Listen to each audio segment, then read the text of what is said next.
First and foremost, we demobilized 8,000 people right away, knowing that we was going to be difficult to protect all the people on site. We focused only on about 2,000 people who were there for critical activities. Next, we took a look at how we were best going to be able to do a transition from the people who were staying on site over 40 days until the new people who came on site. And that included the testing protocols that we set in place. Next, we let science dictate our processes.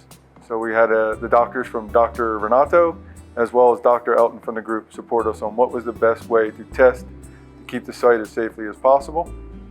And then finally, we did get support across all organizations and outside organizations to really test our processes.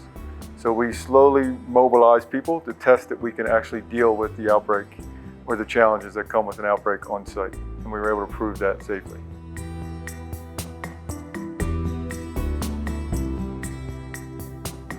In my opinion, we're supporting them very well. I think we focused on health initially.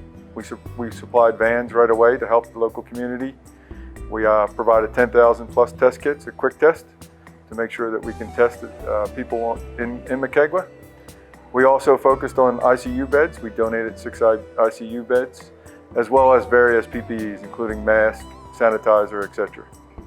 We also focused on making sure that the people who were most vulnerable got food, as well as the people on the front lines got treated well, providing food packs, providing support for the police, for the healthcare workers, for the Army. We also provided an agricultural fund, which I understand is very successful in supporting the local agricultural businesses who've been impacted by the pandemic. As well as finally, we're also in the process of supporting a fund for local employment for those who have lost their jobs, again, similar to the agriculture fund.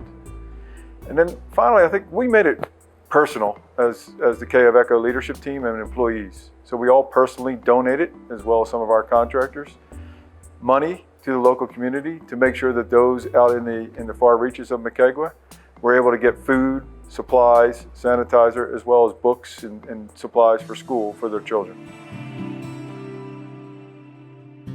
It's tough from the pandemic to say nothing changed, but the good news is for Quellaveco is we were going on the right path anyway. We had the digital mine that we were always talking about. We were having the automated trucks. None of those have changed.